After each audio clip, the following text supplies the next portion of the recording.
2 longues années. Il m'a fallu presque 2 ans pour atteindre le niveau que j'ai aujourd'hui. Je vous ai partagé ma vie, mes entraînements, mes compétitions, mes échecs, toutes mes galères, tout ça, pour en arriver à ce point aujourd'hui. J'ai souvent tourné mes vidéos autour de moi, autour de ma pratique, de ce que je faisais, mais aujourd'hui je peux pas faire cette vidéo sans vous parler de deux personnes avec qui on a fait la guerre et qui m'ont permis de passer sûrement l'une des meilleures compétitions de ma vie. Et c'est pour ça que cette vidéo j'ai voulu l'appeler la guerre du podium. Mais avant de vous parler de tout ça les gars, on va commencer par le début. Je voulais partager en vidéo les gars, mais ma prépa pour cette compétition a été ultra compliquée. Ultra compliquée pourquoi? Parce que j'avais changé d'état d'esprit, j'avais perdu la foi. Je vais même recommencer à aller courir, mais avec 3 squats par semaine, clairement c'est pas envisageable. Et l'idée de participer à cette compétition commençait petit à petit à quitter mon esprit. Alors je me dis que je commence à kiffer un petit peu, je fais 2 3 trucs à droite à gauche, je fais un peu d'endurance, comme je vous l'ai dit de la course à pied. Mais il me manquait un truc. Je sentais que dans mes entraînements il me manquait quelque chose que je kiffais avant, quelque chose qui me donnait envie d'aller m'entraîner. Et après 3 bonnes semaines à y réfléchir, je me décide à refaire une petite séance de force. Et en vrai c'était tout simple. En vrai c'est ça qui me manquait, c'est de m'entraîner avec une vraie structure, de m'entraîner pour progresser et devenir plus fort, parce que devenir plus fort, c'est clairement ce qui m'anime. Et cette petite pause m'a permis de m'en rendre compte. Malheureusement, elle m'a fait perdre du temps, mais elle m'a permis de m'en rendre compte et je me suis relancé à 100% dans ma prépa. Il me reste donc seulement 6 semaines pour me qualifier et revenir à mon meilleur niveau. Bien sûr, j'ai pas le temps de tenter des max parce que je serais trop cramé pour la compète et que j'ai pas le temps de les préparer dans les meilleures conditions. Donc je prends des vidéos que j'ai fait cette année, un mélange de la FNSL premier pas et de quelques perfs que j'ai fait chez moi pour envoyer un total à 402,5 kg. Les semaines avancent et petit à petit, je vois que je suis toujours dans la liste. Je commence à vraiment me mettre dedans et à me dire qu'il y a des grandes chances que je participe à la FNSL Espoir qui était clairement mon objectif depuis ce début d'année. Donc malgré que je l'ai un peu abandonné, que j'ai laissé de côté, je reprends ça en main et je me dis c'est le moment. Et à 2 semaines du début de la FNSL Espoir, le coup près tombe. Je fais partie des 6 sélectionnés pour cette compétition. Je fais finalement partie de ces 6 sélectionnés et je me rends compte qu'il y a quelques noms que je connais dans cette liste. Donc comme tout le monde, je vais faire un tour sur les Insta des uns et des autres et je me rends compte que cette année, clairement le niveau va être très élevé et que le jour J, chaque petite erreur va se payer cash. Donc, comme à mon habitude, je commence un peu à mettre des stories à droite à gauche, à piquer les uns les autres, à piquer, comme je vous ai dit, ceux que j'avais déjà vus sur mon Insta et que je connaissais un peu, avec qui on discutait de temps en temps, pour essayer de relancer un petit peu la compétition, créer une petite hype autour et vraiment les mettre dans un état mental où il va falloir tout donner pour me passer devant. Donc sur le coup, les réponses sont plutôt détendues, mais après coup, clairement, je me rends compte que la compétition était lancée et que j'avais clairement mis une cible sur ma tête. On se retrouve donc le jour J avec 6 athlètes venus de toute la France pour un seul et même objectif, faire le meilleur total possible.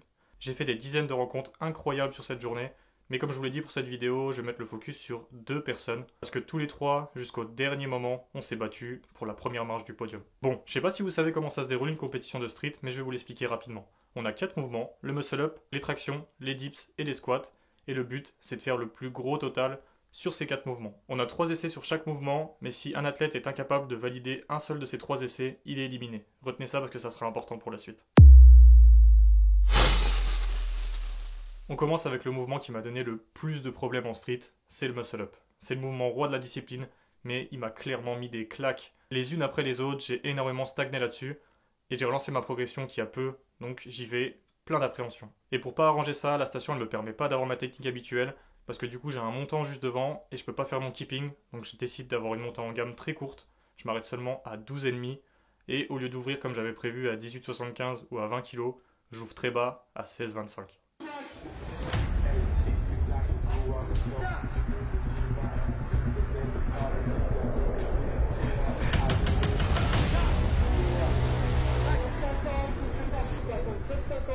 Bon, clairement ça vole, et je me dis qu'aujourd'hui, je vais tout casser. J'enchaîne avec ma deuxième barre, 21-25, un gros jump, mais je sais clairement que je vais la passer. J'ai un peu modifié mon setup parce qu'au premier essai, il m'avait mis la box très haute, et j'avais eu un petit peu de mal à prendre mon élan. Donc là, je suis dans les meilleures dispositions pour PR, donc un plus 1,25 sur ce mouvement. Et là, si je le passe, je prends la troisième place.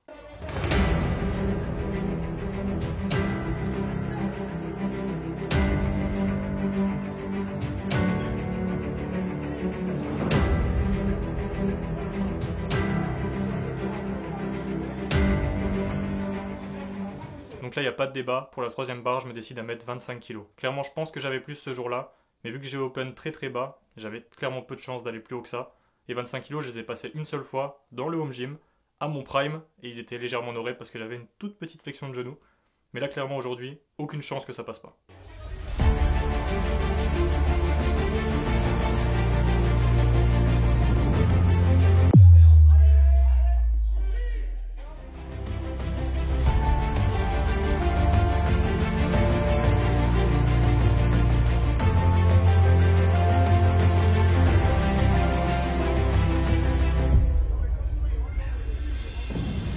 Troisième essai validé, je prends la deuxième place avec ma meilleure perf au muscle-up. Le premier ayant fait 35 kg, de toute façon clairement c'était injouable pour moi. Donc je suis content, deuxième place, meilleure perf, sa PR, et je vais vous parler des deux autres athlètes qu'on va suivre aujourd'hui. Donc pour commencer, je vais parler de Cédric. Cédric qui avait invalidé ses deux premiers essais pour une faute technique, donc là il se retrouve dos au mur. S'il passe pas la troisième, il est éliminé, il vient seulement d'arriver et la compétition serait terminée pour lui. Il valide son muscle-up et ça le met clairement dans la compétition. Maintenant on va parler du deuxième, Thibaut. Thibaut, le muscle-up, c'est pas son mouvement favori. D'ailleurs, tous les mouvements de street, c'est pas son mouvement favori. Et je pense qu'il va rigoler quand il va entendre ça. Mais j'avais un peu regardé sur son Insta et je savais que j'avais beau lui mettre une distance sur les trois premiers mouvements, il allait clairement tout éclater sur le squat. Il valide son muscle-up à 17,5 et prend la 6ème place. Mais le street, c'est 4 mouvements et j'étais pas au bout de mes surprises. Bon, vu ma forme du jour sur les muscle-up, je savais que sur les tractions, j'allais tout exploser. Et ça s'est fait sentir tout de suite dès le warm-up. Je passe 20, 40, 50. 50, je les envoie sur la poitrine. J'ai aucune difficulté, je me sens ultra léger, ultra fort. Et aujourd'hui, quoi qu'il arrive, je sais, je vais envoyer une dinguerie. Donc je décide d'ouvrir encore une fois assez bas, 62,5. Mais là par contre, je suis choqué de la vitesse.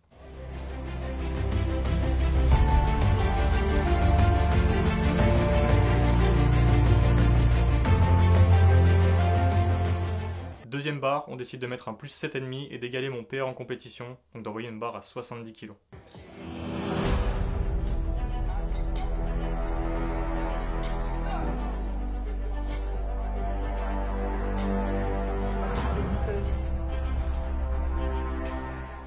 Je descends de ma rep et là Lino qui gère mon match ce jour-là me demande comment je l'ai senti. Et en vrai je suis incapable de lui répondre.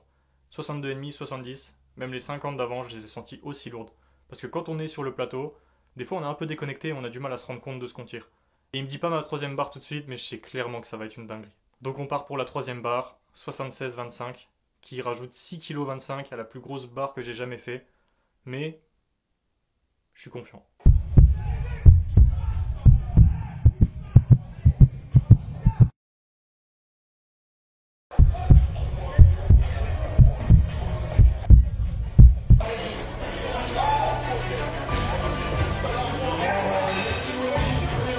Cette traction me permet de rester deuxième du classement, à 3,75 du premier, donc clairement pas très loin. De leur côté, Cédric valide 58,75 et Thibaut 62,5. Mais comme je vous l'ai dit, c'est que le début des surprises. Et après plus d'une heure et demie de pause, on se retrouve pour ma bête noire, le mouvement où j'ai jamais réussi à valider mes 3 essais en compétition, les dips. Pourtant à mes débuts, c'est le mouvement sur lequel j'étais le plus en avance. J'avais déjà un dips à 70-80 kg quand j'avais pas encore une traction à 45. Mais petit à petit, l'écart est en train de se rapprocher et mon dips est en train de passer dans mes mouvements les plus faibles des 4 mouvements du streetlifting. Premier essai, je décide de mettre 102,5, je le valide, plutôt simple, mais j'ai encore ce petit sticking point, ce moment où je galère à la fin du dips et je sais que dès qu'on va mettre plus lourd, ça va être de plus en plus visible et la confiance que j'avais récupérée au pull commence petit à petit à disparaître. Donc pour la deuxième barre, j'envoie 108,75, c'est un PR moins 1,25 pour moi, parce que j'ai déjà passé 110 en compétition et 115 chez moi, mais là, je pousse.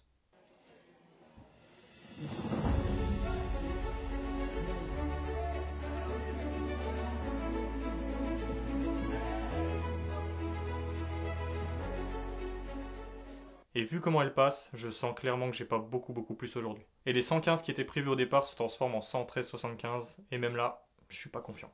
Allez Max,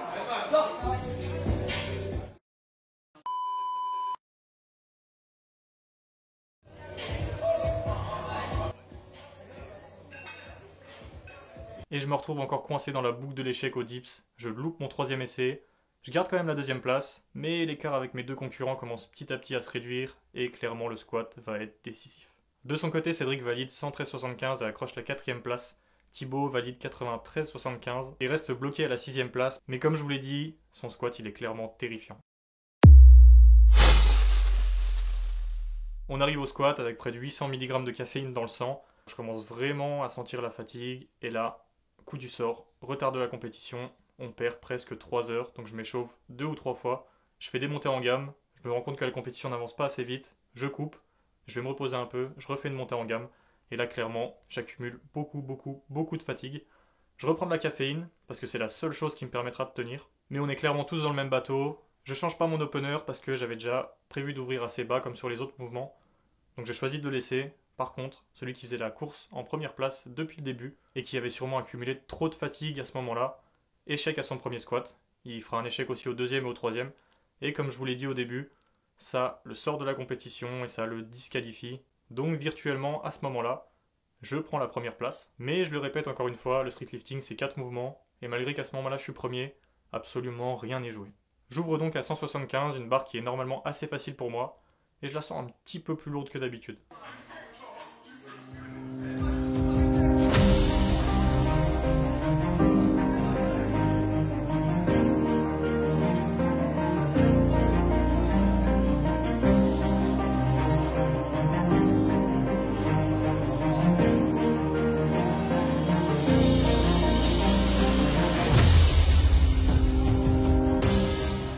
Mélino, vu de l'extérieur, il me dit que ça passe bien et qu'on peut faire un plus 7,5. Donc on décide de mettre 182,5 pour la deuxième barre. Ce qui me donne déjà un PR plus 7,5 en compétition. Mais clairement, il faudra que je passe plus. De leur côté, Cédric valide 195 kg et Thibaut 215. Quand je vous disais que son squat il était monstrueux, c'était vraiment pas un euphémisme. C'est juste pour l'anecdote, son but ce jour-là c'était de faire 230 et de battre le record de France. Donc clairement je pense qu'avec la pause plus courte, donc si on n'avait pas eu 3 heures, qu'on s'était pas échauffé 2-3 fois chacun, il aurait clairement pu y arriver. Mais ça fait partie du jeu. Et ce qui compte, c'est d'envoyer le plus gros total possible, malgré les conditions du jour J. Je me mets donc sous la barre pour 182,5. Et franchement, ça passe, mais pas si bien que ça.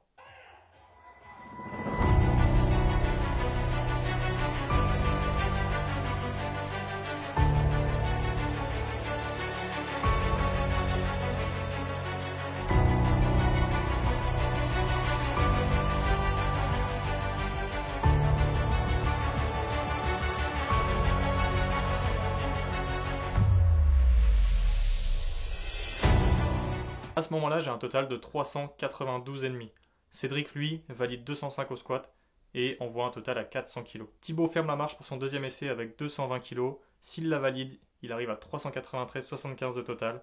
Donc il me passe devant et je me retrouverai virtuellement troisième. Coup du sort, il échec sa barre parce qu'un des spotters l'a touché en pensant qu'il était en train de perdre l'équilibre. C'est le jeu, c'est la compétition. Il y a des choses qu'on peut pas contrôler, qu'on peut pas penser à l'avance pour le jour J. Donc là, on se retrouve avec deux choix. Soit je décide de mettre 192,5. Et si Cédric échoue son troisième squat, je prends la première place. Soit je décide vraiment de la jouer fine, de me mettre juste un tout petit peu au-dessus de Thibaut pour sécuriser la deuxième place. Donc à ce moment-là, tout peut se jouer. Et je sais que physiquement, j'ai pas plus de 190 ce jour-là. Donc on se met d'accord et on décide d'envoyer 185 au squat. On est tous fatigués, mais on va tous encourager quand même. Allez Maxime. Allez Max. Jusqu'au bout, Max.